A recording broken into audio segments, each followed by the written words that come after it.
Mineiro tem fama de ser supersticioso, cheio de histórias e crendices que atravessam as gerações.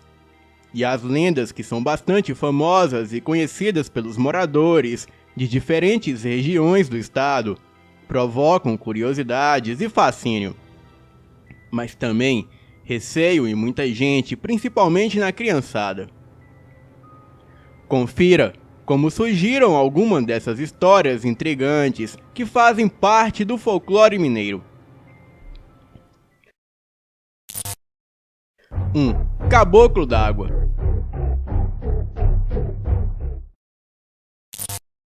Segundo a lenda do Caboclo d'Água, a criatura é um monstro metade bicho e metade homem, e se abriga no Rio São Francisco.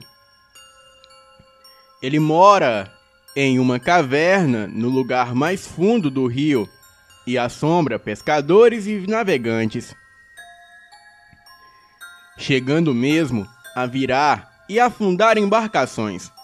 E para se proteger do Caboclo d'Água, os pescadores do Rio São Francisco esculpem na proa dos seus barcos figuras assustadoras chamadas carrancas. Outros lançam fumo nas águas para acalmá-lo. Também são cravadas facas no fundo dos barcos, por haver a crença de que o aço afugenta manifestações destes seres sobrenaturais. E também são pintados pentagramas debaixo dos barcos para afugentá-lo. Os antigos o descrevem como sendo um ser troncudo e musculoso, de couro duro e cor de bronze, e um único grande olho na sua testa. E apesar do seu tipo físico, o Caboclo d'Água, ele consegue se locomover rapidamente tanto na água como na terra. E apesar de poder viver fora da água, o Caboclo d'Água, ele nunca se afasta das margens do Rio São Francisco. E quando ele não gosta de um pescador, ele afugenta os peixes para longe da rede. Mas se o pescador lhe fazer um agrado, como por exemplo, jogar fumo nas águas, ele o ajuda levando os peixes em direção à rede, fazendo com que a pesca seja farta. E de acordo com a lenda, ele também pode aparecer sob a forma de diversos animais. E pescadores relatam que ele pode se camuflar como cobra, lagarto, jacaré e outros animais da região. 2. O ouro amaldiçoado de Pitangui. Pitangui parece até roteiro da saga norte-americana Indiana Jones. Mas o enredo ocorre numa cidade colonial mineira, a 130 quilômetros de Belo Horizonte, na região centro-oeste.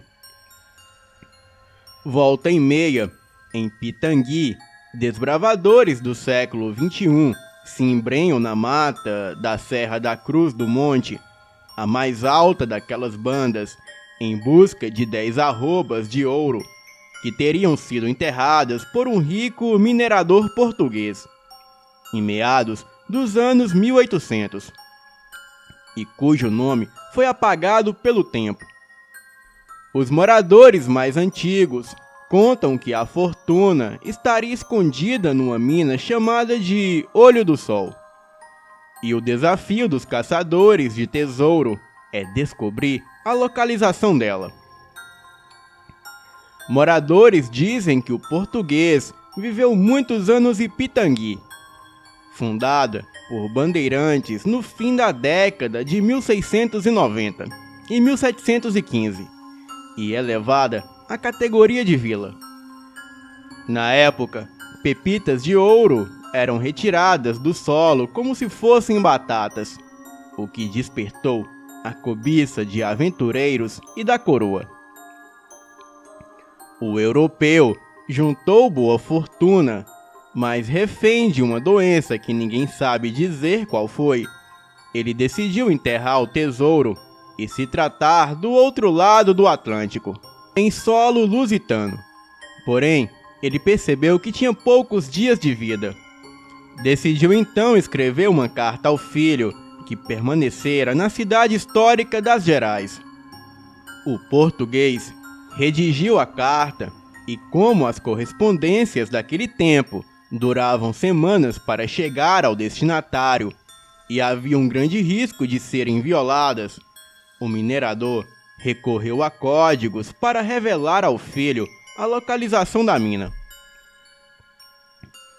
O pesquisador Vandeir Santos, que estuda história e lendas da região, ele conclui que o Olho do Sol é um código e acrescenta que a correspondência jamais chegou às mãos do filho do europeu, pois o destinatário não teria sido encontrado pelo mensageiro e ninguém sabe quem ficou de posse da carta.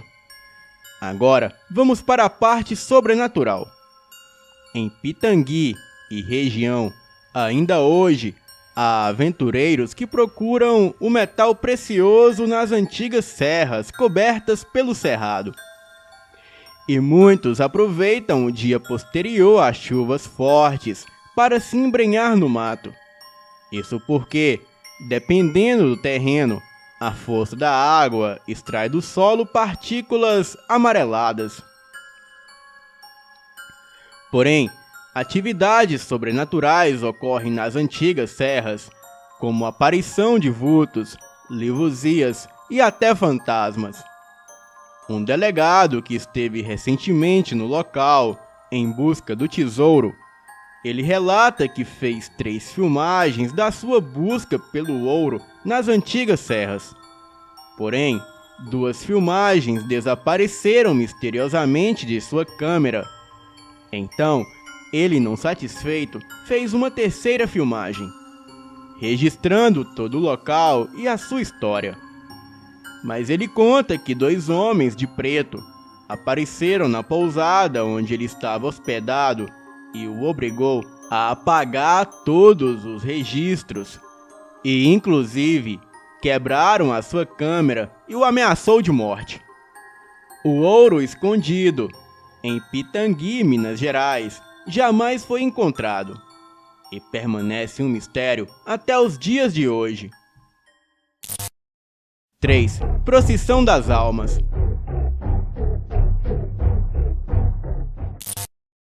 Essa lenda é natural da cidade de Mariana.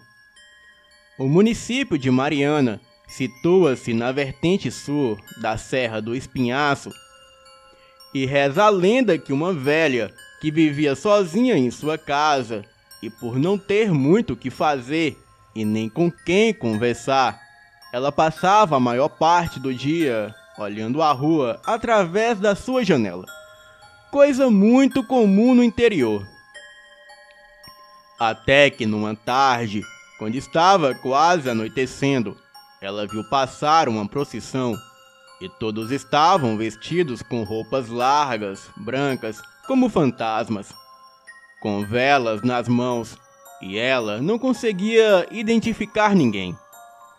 Logo estranhou, pois sabia que não haveria procissão naquele dia, pois ela sempre ia à igreja.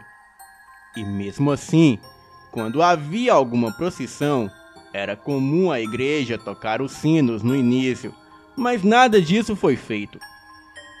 E a procissão foi passando, até que uma das pessoas que estava participando parou na janela da velha e lhe entregou uma vela.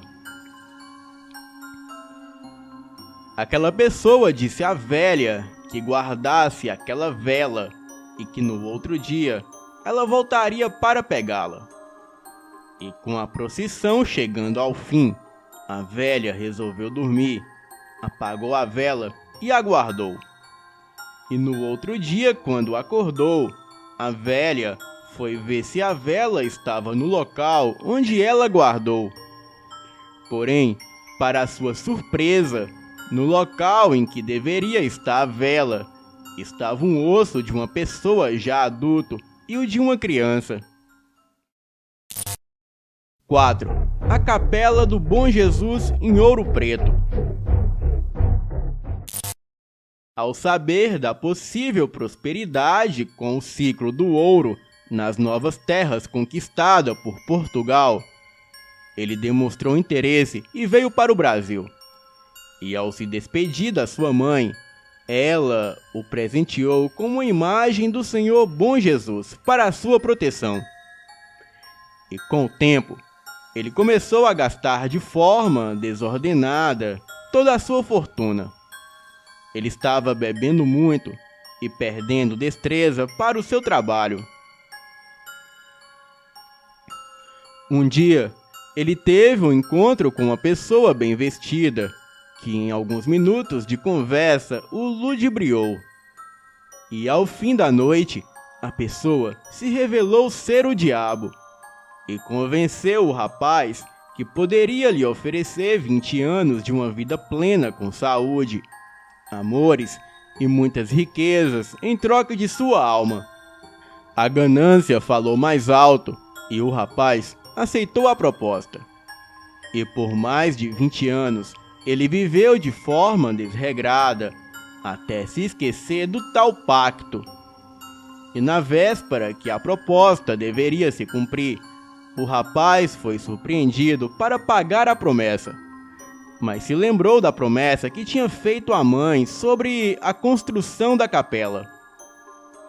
O diabo construiu uma capela em um pequeno terreno, e quando o templo ficou pronto, o português apareceu com a imagem e a depositou no altar, dando a posse ao santo. E diz a lenda que após esse fato, o homem se arrependeu da vida que levou até ali e entrou na vida da penitência, passando as suas noites dormindo na pedra fria do chão da capela e tornando-se o zelador da capelinha. 5. A noiva fantasma de Congonhas, Minas Gerais. Diz a lenda que uma moça era muito apaixonada pelo seu noivo de Congonhas. E no dia do seu casamento, estando tudo preparado, o noivo aguardava a noiva no altar da igreja de Bom Jesus de Matozinhos. E então foram vítimas de uma tragédia.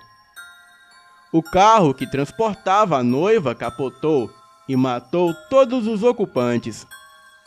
E sem saber o que fazer, o noivo, muito abalado, ele abandonou tudo e foi viver no seminário. E dizem que a noiva não se conformou e perambula durante as noites de branco, procurando seu amado pelas ruas. Porém, ela também o procura no seminário, pelas salas, pátios e banheiros da fundação, que é o prédio do antigo seminário. 6. Romãozinho.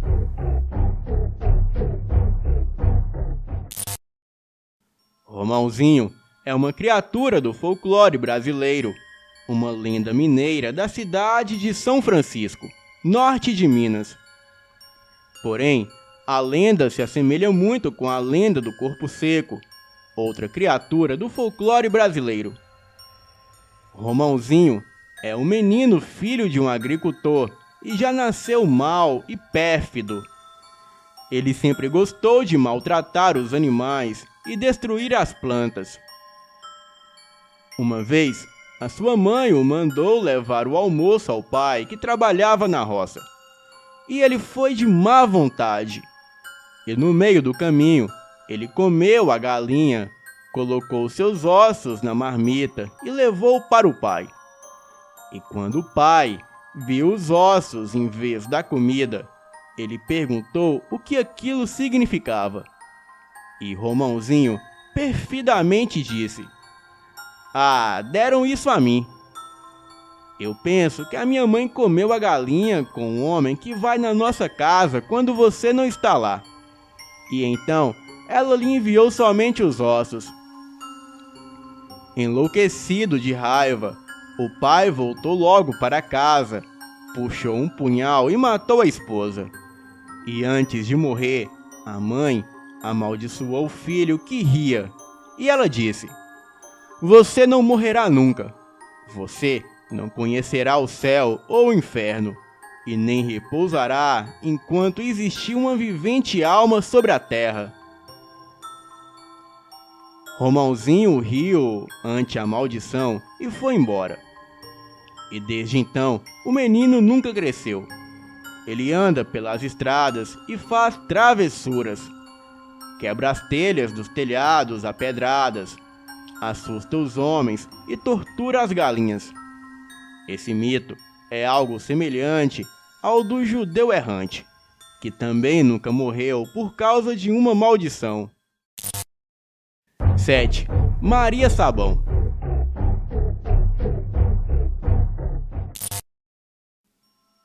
Essa lenda vem de Mariana, Minas Gerais. Maria Sabão é mais um personagem do folclore brasileiro.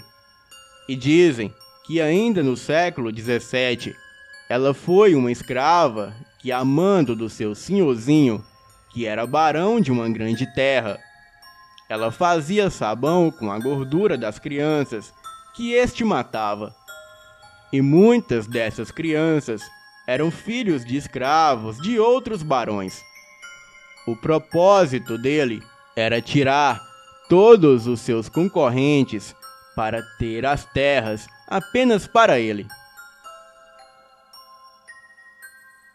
Maria Sabão tornou-se uma assombração, uma espécie de bicho-papão evocada contra crianças arteiras e que teimavam em não obedecer a seus pais.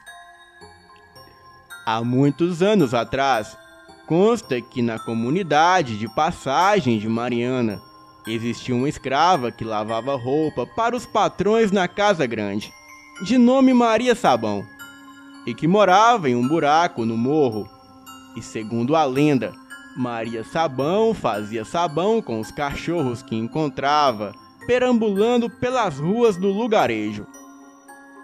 E diz a lenda que cada criança que desobedecia aos seus pais eram entregues a Maria Sabão para virarem sabão. Esta lenda é até hoje comentada pelos moradores de Passagem em Mariana. Maria Sabão fazia sabão com abacate e sebo em uma caverna do distrito de Passagem, em Mariana. E quem mora perto de onde a mulher fabricava os seus produtos, conta que ela, vez ou outra, costumava aparecer e amedrontar quem circula pelo local. Bem, galera, essas são algumas das lendas urbanas de Minas Gerais. E se você quer a parte 2, comente aqui qual estado brasileiro ou país você quer ouvir sobre as lendas urbanas.